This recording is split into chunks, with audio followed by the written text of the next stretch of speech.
हल्दी और कुमकुम, इनके चमत्कारी प्रभाव और साथ में तिलक जो किया जाता है उसका महत्व आपको बताओ। चर्चा सागर, प्रतिष्ठा सार, प्रतिष्ठा सारोद्धार, प्रतिष्ठा पाठ आदि आदि अनेक ग्रंथों में और श्रावकाचार्य तिलक के अलग अलग रूप बताए। तिलक हमारे यहाँ जैन संस्कृति में 3 प्रकार के होता है। एक होता है तिलक सिद्ध शिला के रूप में होता है, अर्थात ये चंद्राकार तिलक लगाना, जैसे शिवाजी महाराज लगाते थे, तो चंद्राकार तिलक जो है सिद्ध शिला का प्रतीक। और लंबा तिलक जो किया जाता है, लंबा, तो लंबा तिलक जो होता है ये मानव सिंह का प्रतीक होता है। और गोल तिलक होता है, गोल, तो गोल तिलक जो होता है समोषण का प्रतीक होता है। तिलक लगाने से अनेक अनेक लाभ होते हैं। और एक तीर देखा वाला जो होता है तिलक, ये रत्नत्रय का प्रतीक होता है। ये हंसने का विषय नहीं है, सुनने और समझने का विषय है।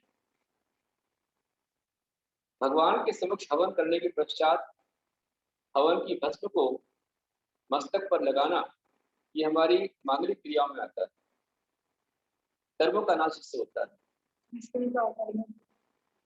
और त्रिशूल की आकृति का भी तिलक होता है, ये भी जिनागम में दिया हुआ।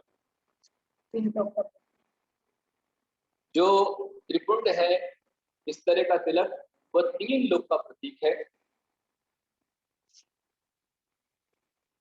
देखिए, जो तिलक होता है मस्तक पर किया जाता है और 12 पॉइंट्स होते हैं। मस्तक पर तिलक होता है, फिर दोनों कान पर और कंठ पर, सिर पर, नाभि पर, दोनों भुजाओं पर, दोनों कलाइयों पर और पीठ में, इस तरह से तिलक किया जाता है। तिलक किए बिना अभिषेक पूजन विधान का फल ही नहीं मिलता। विज्ञान के अनुसार मस्तक पर चंदन का तिलक, कुमकुम का तिलक जो किया जाता है, वह हल्दी और कुमकुम का तिलक सौभाग्य का, धन धान्य का प्रतीक। यदि आप विधियां लगाते हैं कुमकुम की, हल्दी की, इसको लगाने से आपको हाइपरटेंशन कम होगा, सिर दर्द में, तनाव में राहत मिलेगी। और मस्तक पर किया गया तिलक मन को शांति देता है, इससे अनिद्रा, चिड़चिड़ापन आदि बीमारियां दूर होती है। यदि चिड़चिड़ापन आपको आता, अनिद्रा आती है, तो भगवान के चरणों में चंदन लगाइए, भगवान के चरणों में हल्दी लगाइए और वो अपने मस्तक पर आप लगाते हैं, तो इससे बहुत आपकी प्रगति होती है। और आखिर तिलक की विशेष महत्ता क्या है? तो हमारा शास्त्र कहता है कि यदि आप मस्तक पर बिंदु लगाते हैं, तो चंदन की, हल्दी की, कुमकुम की बिंदु लगाने से आपकी एकाग्रता बढ़ती है और इससे आप अपने लक्ष्य को प्राप्त कर पाते हैं, इसलिए अवश्य लगाना चाहिए। और आचार्य कहते हैं कि इससे आप, यहाँ जो तिलक लगता है, इससे आपके संबंध में बहुत सारी नाड़ियां हैं, उनका स्राव खुल जाता है और अनेक प्रकार के दर्द से, पीड़ाओं से आप मुक्ति पा सकते हैं। तिलक लगाने के पीछे ऐसे अनेक कारण हैं। तिलक लगाने से व्यक्ति समाज का तिलक बनता है, समाज में सिरमौर बनता है, प्रभावशाली व्यक्तित्व बनता है। इसलिए आत्मविश्वास को बढ़ाने के लिए, आत्मबल को बढ़ाने के लिए अवश्य में तिलक मस्तक पर करना चाहिए। चंदन का तिलक लगाने पर मस्तिष्क में तरावट आती है, ललाट में तनाव खत्म होता है, ब्लड प्रेशर, शुगर के जो अटैक होते हैं वो कम से कम हो जाते नहीं होते हैं, व्यक्ति मनोरोग से बचता है। दिमाग में मस्तक पर तिलक करने से सेरोटोनिन और बीटा एंडोफिन नाम का जो स्राव है वो एक बैलेंस में तरीके से होता है जिससे आपकी उदासी दूर होती है। तिलक करने से आपकी उदासी दूर होगी, मन में उत्साह आपका रहेगा और ये उत्साह अच्छे लोगों के साथ काम करने में आपको लगा, आपकी हेडेक इसके माध्यम से खत्म हो सकता है। हल्दी और कुमकुम इसका मिलाकर के करने से, अकेले हल्दी का तिलक करने से आपकी ऑटोमेटिक आपके अंदर पवित्रता आती है, अनेक रोगों से आपको मुक्ति मिलती है। और भगवान के चरणों में चंदन लगा करके, मस्तक पर चंदन लगाने से आपके अनेक पापों का नाश होता है, आप कई तरह के संकट से बच जाते हैं। और ज्योतिष शास्त्र के अनुसार चंदन का तिलक करने से सभी ग्रह आपके अनुकूल होते हैं। चंदन का तिलक करके भगवान की पूजन करने से आपके घर में धन धान्य की वृद्धि होगी, धन भंडार आपके भरे रहेंगे, स्वभाव में आपकी बढ़ोतरी होगी। ऐसे अनेक लाभ आपको इसके माध्यम से प्राप्त होते हैं। इसलिए चंदन का तिलक अवश्य प्रयोग करना चाहिए। कुमकुम ये सौभाग्य का प्रतीक है, सौभाग्यवती से कुमकुम लगाती हैं, कुमकुम का दान करती हैं। कुमकुम देने से, कुमकुम लेने से सौभाग्य बढ़ता है। यदि किसी ने कुमकुम दिया तो देने पर जिसको दिया गया उसका सौभाग्य बढ़ता है, तो जिसने दिया उसका सौभाग्य बढ़ता है। किसी ने अपने को कुमकुम दिया तो भी सौभाग्य आपका बढ़ता है, इसमें किसी को दुर्भाग्य नहीं आता। इसलिए हमारे यहाँ भारतीय संस्कृति में पद्मावती माता के समक्ष जो सौभाग्यवती है उसके समक्ष हल्दी और कुमकुम का विशेष अनुष्ठान संपन्न किया जाता है। वो कल अपना किया जाएगा। कल शुक्रवार है, तो शुक्रवार को आप सभी महासौभाग्य जगाने के लिए, जीवन की उन्नति के लिए एक विशेष उपाय बता रहा हूँ, आप नोट कर लेंगे, लाभ ले लेंगे। एक तो एक चौकी आप ले लेंगे और चौकी पर एक सफेद कपड़ा बिछा देंगे। उस कपड़े के ऊपर आप केसर से स्वस्तिक बनाएं या कलश के ऊपर केसर स्वस्तिक बनाएं और स्वस्तिक बना करके उस कलश को पानी से भर दें। कलश में थोड़ा चावल, थोड़ी दूर्वा और एक सिक्का डाल दें। डाल करके उस कलश के ऊपर एक छोटी सी प्लेट में ढक्कन लगा करके, प्लेट लगा करके उसमें चावल रख दे। और तुम्हारे पास यदि नवग्रह यंत्र हो, श्री यंत्र हो, तो कलश की स्थापना कर दे। कलश के बाईं ओर 4 बत्ती वाला दीप लगाएं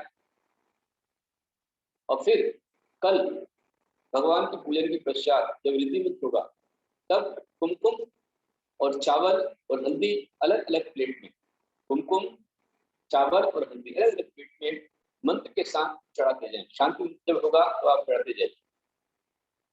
चढ़ाने के पश्चात पद्मावती माता जी का अनुष्ठान जब चलेगा तो आप हाथ में उसको रख लीजिए।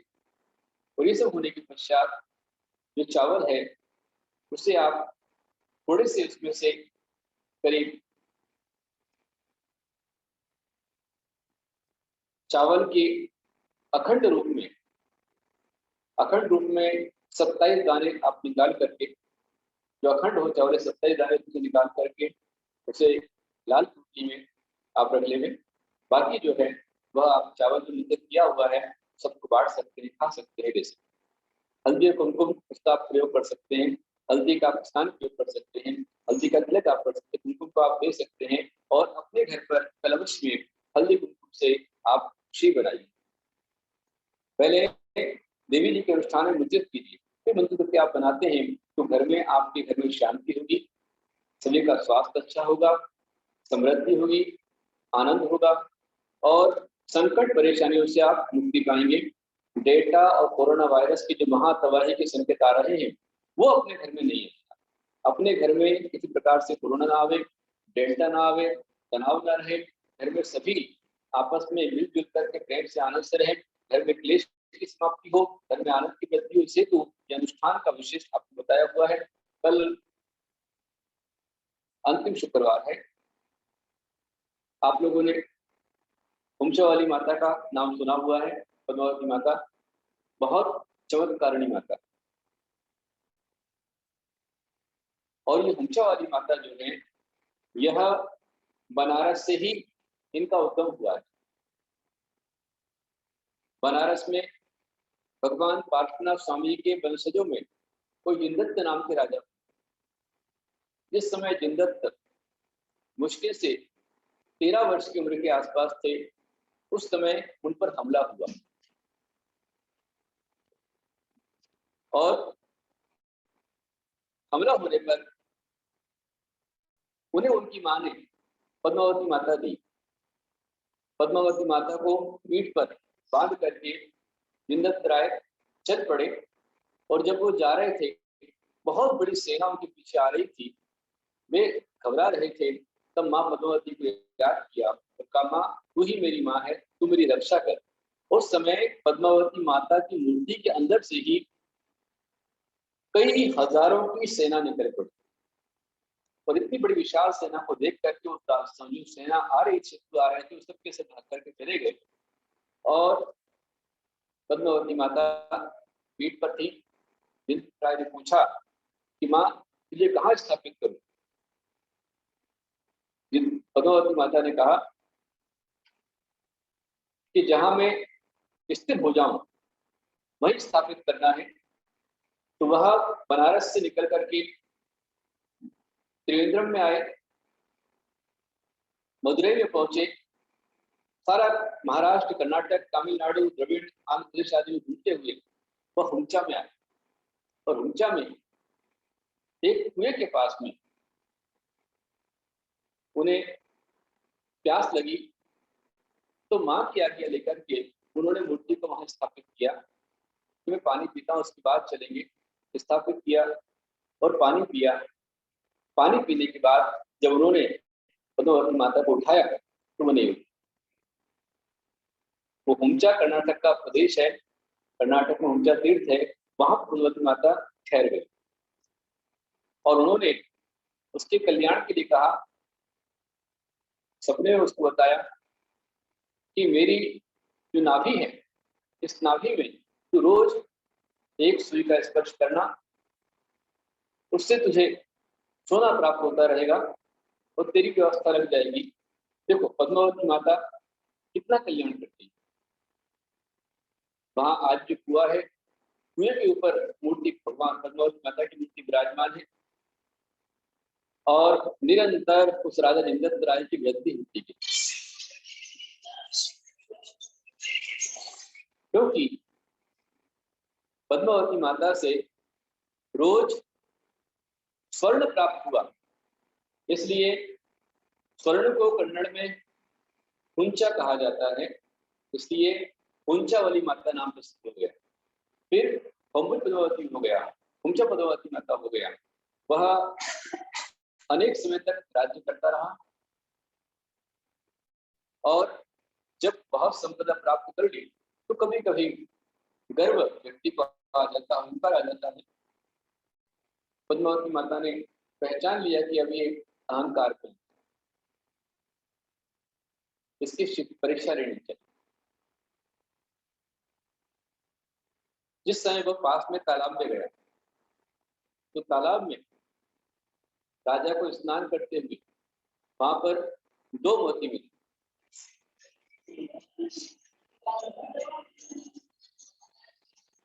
एक श्रेष्ठ मोती, एक असली प्रकृति। उन 2 मोतियों को देख करके राजा ने जो असली मोती था उसकी नकली बना करके अपनी पत्नी रानी को पहनाई और जो नकली मोती था उस मोती की नकली बना करके पद्मावती माता को पहनाई। उस समय ही पद्मावती माता ने जिनदत्त राय से कहा कि बस अब मेरे जाने का समय हो गया।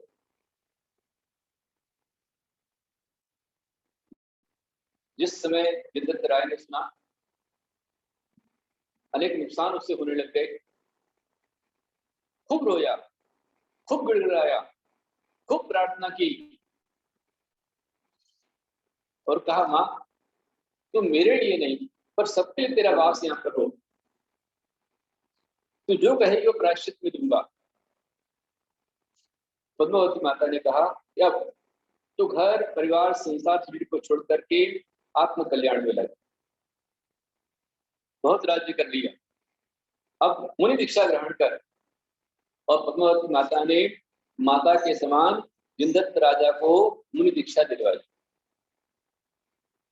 और पूछा, लोगों ने, जिनदत्त राय ने पूछा, हे माता आप यहाँ पर हैं, ये कैसे मालूम पड़ेगा?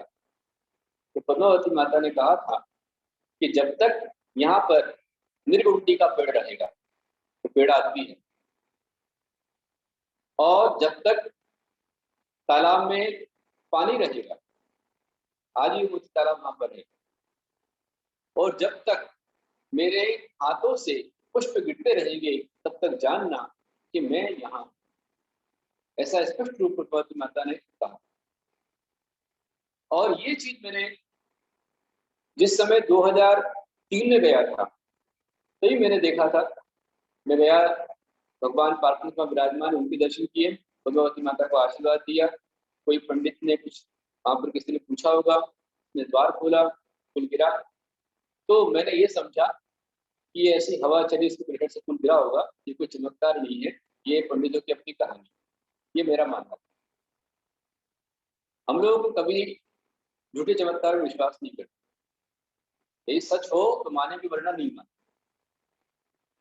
91 में जिसमें हम लोग का चतुर्मास 1991 रोहतक में था और बहुत बढ़िया चतुर्मास चल रहा था, दिवाली के समय सारे लोग आए और आचार्य गुरुदेव को बोले, गुरुदेव चमत्कार हो गया। तो क्या चमत्कार हो गया?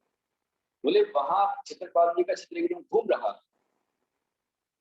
तब हमारे करणनंदी आचार्य जी गए, सब साधु को लेकर गए और देखा, और देखने के बाद उन्होंने वहां एक दीप रखा था, उसको हटवा दिया। दीप के हटते ही छत्र रुक गया। तो आचार्य भगवान ने कहा कि तुम झूठे चमत्कार की बातें मत करो, चमत्कार है क्षेत्रपाल जी में, परंतु ये चित्र जो घूम रहा है ये चमत्कार से नहीं घूम रहा है, बल्कि जो दीप लगा हुआ है उस दीप की जो कार्बन बन रही है उसकी तरंगों से ये चित्र घूम रहा है। तो हम लोग झूठे मतलब चमत्कार में विश्वास नहीं करते। मैं स्वयं हार्ट टूटिया में था और वहां बहुत गर्मी थी, तो बच्चे लोग शीतोपचार करते थे, तेल वगैरह लगाते थे, उन्होंने लगाया, एक चौके में गया, मेरा आहार हुआ, पाटे पर पैर मुड़ करके आ, बोले चमत्कार में, कोई चमत्कार नहीं, ये मात्र मेरे पैर का पसीना है जो लग गया है, उसे चमत्कार मत मानो, जब होगा तो अपनी माना जाए। तो हम लोग झूठे चमत्कार में विश्वास नहीं करते। परंतु मैंने देखा अभी 2017 में भी मैंने देखा, जिस समय हम लोग धर्म चतुर्मास करके और श्रवण विमला महोत्सव का अभिषेक को जा रहे थे, तो हम लोग ऊंचा पहुंचे और लगभग 3 से 4 फीट की दूरी हमारी थी। भगवती माता के पास में गया, उनसे दूर से ही मैंने पीछे कर करके आशीर्वाद दिया कि माँ आपको आशीर्वाद है। और मेरी अपेक्षा, मेरी भावना है कि जो पद्मावती माता धर्म सिखा रही है उसमें आपका वास, उसमें आपका अंश आवे, आपका अतिशय आवे, ऐसा मैंने कहा। और जैसे ही मैंने कहा, दूर से ही, अपन ने कोई प्रकार से कोई मतलब पद्मावती माता की पूजा हम कभी नहीं करते, फिर उनका अभिषेक हम नहीं करते क्योंकि हम साधु हैं।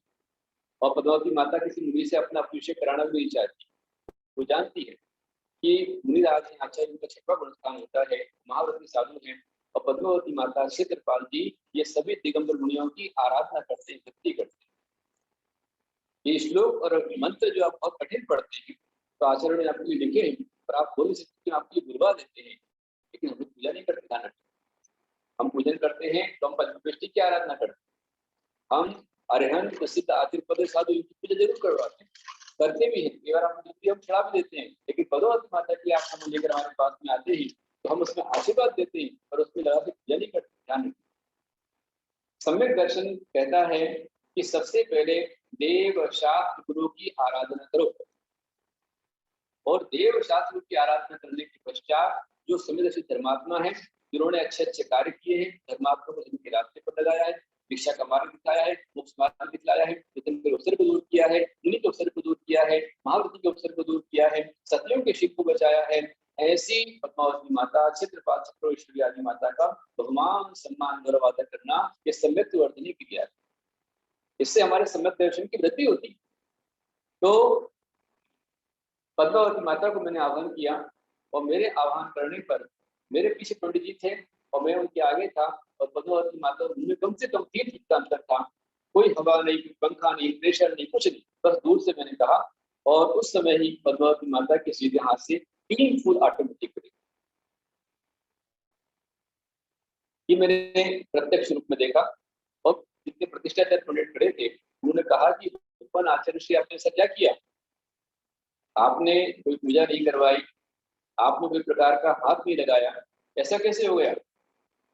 कई बार हम लोग घंटे घंटे बैठ करके अनुष्ठान करते, आह्वान करते, आराधना करते थे, फूल भी नहीं गिरता है, एक साथ 3 फूल कैसे गिरे। मेरे तो मेरी बात कही न्यूज की। फिर बाहर निकलने के पश्चात में देखता हूँ तो भट्टारक जी आए, उन्होंने मुझसे कहा कि माता ने आपके साथ में आने का संकेत दिया, इसलिए मैं आपको यहाँ की देवी दे रहा हूँ। बहुत अच्छी बात।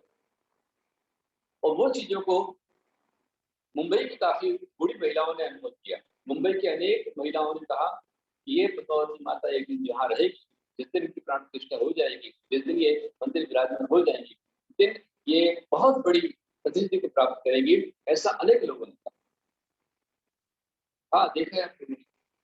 और हमारे दीपचंद जी यहाँ पर है अभी, तो यहाँ से भीलवाड़ा से होकर के बड़ौद जा रहे थे। 2017 की बात, 18 की बात, 18 में मेरा चतुर्मास नागपुर में था और चातुर्मास में नागपुर के अंतर्गत भट्टारक जी, उनको संकेत हुआ ये पद्मावती माता हमचौरी यहाँ पर आई हुई है। तो हमारे दीपचंद जी और उनके बेटे अंशुल दोनों गाड़ी में राजस्थान से भीलवाड़ा होते हुए बड़ौद जा रहे थे। 2018 की बात है, मैं नागपुर चतुर्मास करा था और गाड़ी अच्छी स्पीड में थी। क्या स्पीड में थी गाड़ी? 70-80 की स्पीड में गाड़ी चल रही थी और अचानक दीपचंद जी को आवाज आई। उन्होंने पूछा अंशुल से, बेटा गाय की आवाज आ रही है? बोला कुछ नहीं, पास फैक्ट्री है उसकी आवाज है। और वहां जिस चक्की पर पद्मावती माता थी पीछे, लगभग 500 किलो का वजन उनका, 550 किलो के आसपास का वजन है। और पीछे वाले चक्कों पर जिस पर विराजमान थी मां का चक्का एक आवाज नहीं। बेटे ने समझा नहीं कि गाड़ी चला रहे हैं अपनी स्पीड में और आसपास के ट्रक ड्राइवर वो हार्न बजाते हुए, सीटी देते हुए बार बार इनको बोल रहे, ये समझ नहीं पाए। फिर किसी ने एक इशारा किया, इन्होंने देखा तो चक्का बिल्कुल निकलने की कगार पर है। इनने गाड़ी को बड़ी मुश्किल से रोका और गाड़ी स्टेबल, बड़ी धीमे धीमे पद्मावती माता का स्मरण करते हुए जैक लगाया और जैक जब लग गया, सेट हुए, उसके बाद में गाड़ी हिली, तब तक गाड़ी हिली नहीं। सोचिए, विचार कीजिए कि 8 लेन रोड है जहां 80, 90, 100, 150 की स्पीड पर गाड़ियां चल रही हों, बड़े बड़े ट्रक और ट्राले चल रहे हों, और वहां यदि वो पहिया एक निकल जाता और जहां करीब करीब पीछे साइड में 500 किलो का वजन पद्मावती माता का इसमें था, यदि वो मूर्ति यहाँ वहां थोड़ी हिल जाती, गाड़ी हिलती, तो क्या दुर्घटना घटती। लेकिन पद्मावती माता ने दीपचंद की, उनके बेटे की और सबकी रक्षा की और किसी प्रकार की अनुभूति नहीं होने दी। अतिशय हम लोगों ने देखा, ये चमत्कार हम लोगों ने देखा। मुंबई में अनेक परिवारों ने चमत्कार देखा, यहाँ पर ही धर्म तीर्थ ने जो उसके अतिशय को अनुभव कर रहे हैं। इसलिए आपके घरों में भी निरंतर उनका अतिशय बने और आपके घरों में धन धान्य की वृद्धि हो। बिल्कुल। तो आप सभी कल अंतिम सावन शुक्रवार है, आप सब महान भाव अवश्य के लाभ प्राप्त करें। और जिन्हें भी कल आखिरी दिन है, आखिरी शुक्रवार है, जिन्हें भी अपनी ओर से गोलखराई करना है, श्रृंगार करना है, पुष्प चढ़ाना है, हार चढ़ाना है, तो अपने नाम दे सकते हैं और हर व्यक्ति कर पाए, इसलिए बहुत नाम शुक्र रखा हुआ है।